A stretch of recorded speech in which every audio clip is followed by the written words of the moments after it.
Hi, everybody. Cohh here. Very quick update for you guys. So 2 days ago, I was eating dinner, and I was eating it like normal, not much going on. And all of a sudden, I take a bite of I think it was a crispy chicken sandwich, and I was like, I felt like I bit down on a rock. Didn't hurt. There was no pain. I just felt like I bit down on a rock, and I was like, what the heck? And I'm kind of like, maybe there was something in the chicken. Maybe it was like a piece of like hard gristle or something, or really crunchy thing.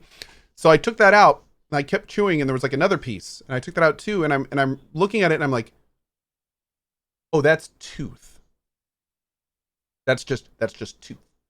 So at that point, I'm like sitting there for a few seconds, like waiting for the extreme pain that I was thinking was going to come, and it never really did. But I was like, okay. So I felt back, and definitely what I'd done is my back left wisdom tooth. I basically like, this is the tooth. I sheared it down the middle. So like right down the middle. Now, thankfully, I got home and looked at it, and it looks like I sheared it right on the outside of like where there's this thing. Your nerves are in something called the tooth pulp, and I'd sheared it right outside of that. So I didn't actually like expose the nerve, which is what you're really worried about. But you could see like the veneer was broken. It was missing. Half the veneer was missing. It was like some kind of like orangey yellow stuff underneath that I later Googled and found out that's like the non-protected part of the tooth. So basically what it meant after reading about it a little bit more is I was having a medical emergency. Like you can't leave a tooth like that, because that's how you get something called an abscess, which is really bad. So yesterday morning I went into the dentist, and I was like, I need to get this tooth looked at. It's broken.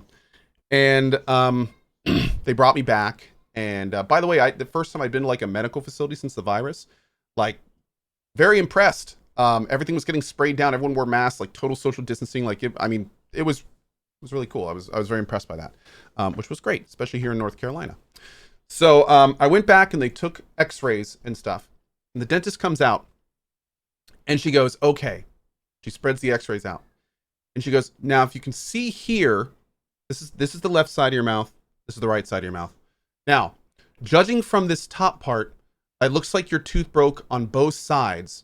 And have you cut your tongue yet? And I said, if I cut my tongue, no. And she goes, okay, well, it looks like when it cracked on both sides that there's now a point there. So, are you in pain? I was like, no, I'm not in much pain. And she goes, okay, well, when this top right tooth cracked, and I said, Nani? No, I'm here for the bottom left one. And she goes, oh, you have two cracked wisdom teeth. So apparently, my top right wisdom tooth didn't come all the way in. And apparently, without me knowing it, it had at some point, like, as she said, shattered.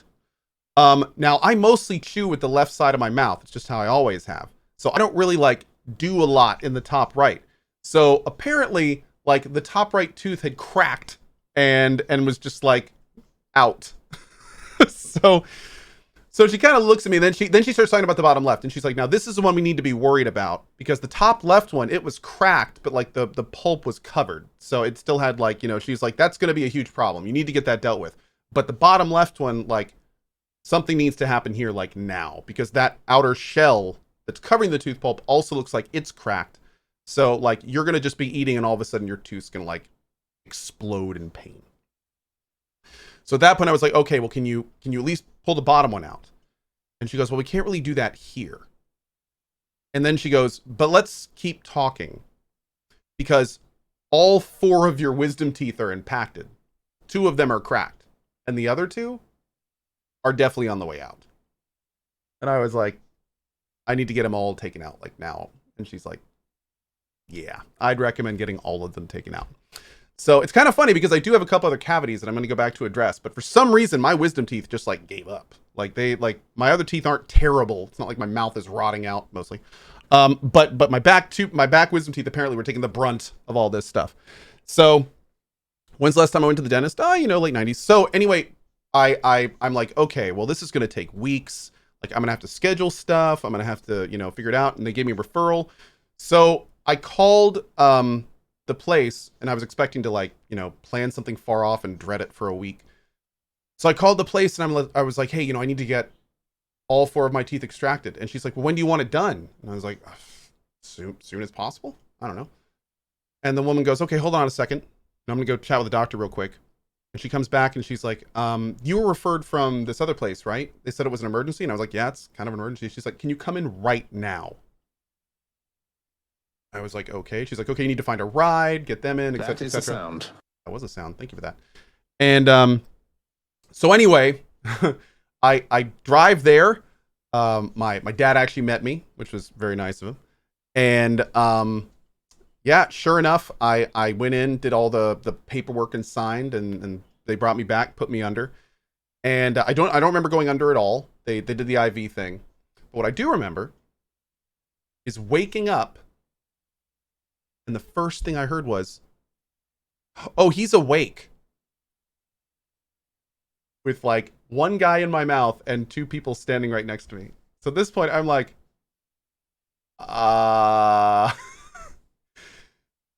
So the doctor just completely haphazardly just goes, oh, it's fine. We'll just keep working. Nurse, if you can redo the IV. And I was like, okay. So I vividly remember like he goes inside and like they were just pulling out the top right one. And I felt them like grab it. And I was like, oh God, this is like, oh my God, I can't believe I'm going to be awake for this. And then I just feel this pressure. And that was it. I was like, oh, that wasn't so bad. And then he like starts going down to the bottom. And like, I saw him put a knife in my mouth. And I was like, oh God, this is going to be terrible. And then like a few seconds goes by and it's just like, clunk. Pulls out another tooth. And that's all I remember. I think I passed out shortly after that. But it was so weird. I remember thinking like, oh, I didn't need to be asleep for this. Like, this doesn't hurt very much. Like, the anesthetic was amazing. I was numb around my entire mouth for like a long, like 5 hours afterwards. So whatever they gave me was just, but yeah, it was crazy. Because I remember being like horrified for like a fraction. It was like, I'm not supposed to be awake right now. What's going on? And then it's just, and then instantly just like, oh, okay. Did they put in stitches? No, they didn't. They didn't. So I woke up later. I honestly like no pain when I woke up, obviously, and kept doing my thing and got a ride home. I remember even though I was talking really funny because my mouth was numb, I didn't really get that like you see videos of people like being totally messed up, and maybe it was because of all the drugs I did in college. But I never felt like I was gone at any point. Even when I woke up, I just woke up and like, can I stand up now? And I just like stood up, like I just kind of walked out. And the woman was like, do you need any help walking? And I was like, no, we're good. I sounded ridiculous because my entire jaw was but yeah, so Dad gave me a ride home, rested like all night. It definitely, especially today, there's a lot of pain. It does really hurt. They gave me Tylenol, ibuprofen, and oxycodone. I took some of the oxycodone to go to bed. I haven't taken any today. Today I'm just on Tylenol and ibuprofen. And it really hurts. In fact, like during this talk I've been doing now, like it's been getting progressively worse. So that's one of the reasons today we're gonna be playing 13 Sentinels, because I can just kind of lean back, relax, and enjoy the story with you guys. Fat soft dog belly. No, I got all 4 out. All 4 of my wisdom teeth were out. They've been out for less than 24 hours. Yeah. Are you supposed to be talking a lot? No, I'm not, which is why I'm trying to get all of it out right now so we can just kind of relax and play games for a little bit. I don't know how long I'm going to stream today. Rowan just called Daddy. Yeah, what's up, buddy? I think he's looking for me downstairs. I hear him walking around the house yelling, Daddy. What's up, buddy?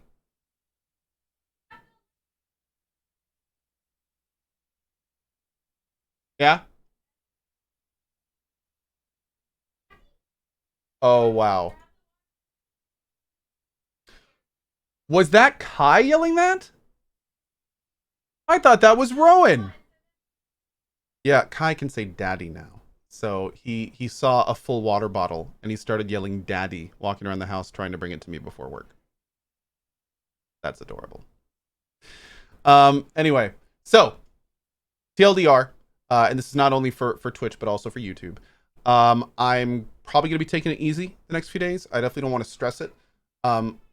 The more that I talk, the more that I use my mouth and stuff, what can happen is you can get something called dry socket, which is basically the part that's healing. I don't have stitches, so that means that the stuff that forms in the sockets needs to stay there and heal, and that's how the socket closes up. What can happen is if you do a lot of activity in your mouth, that stuff that's healing can fall out or get pushed out. That's why one of the reasons they don't tell you to use straws and stuff. And then you have like this hole and you have to do all sorts of bad stuff. So trying to keep it easy. Going to be being kind of quiet today. And like I said, I'll probably do half days, maybe the next couple days, and just kind of relax a little bit. So on YouTube, there'll be a little bit less content, most likely. Probably a lot of 13 Sentinels, since I don't need to talk a lot during it. We should be returning to Witcher and stuff in the near future. Also, we have Yakuza next week, which is we're going to be doing voice acting. A lot of voice acting in that, so it should be good. So anyway, okay, Chad is telling me to shut up. So that's it. That's my update. I really appreciate it, and we're going to get started with 13 Sentinels. Thanks, everybody, and sorry if you didn't play some video games.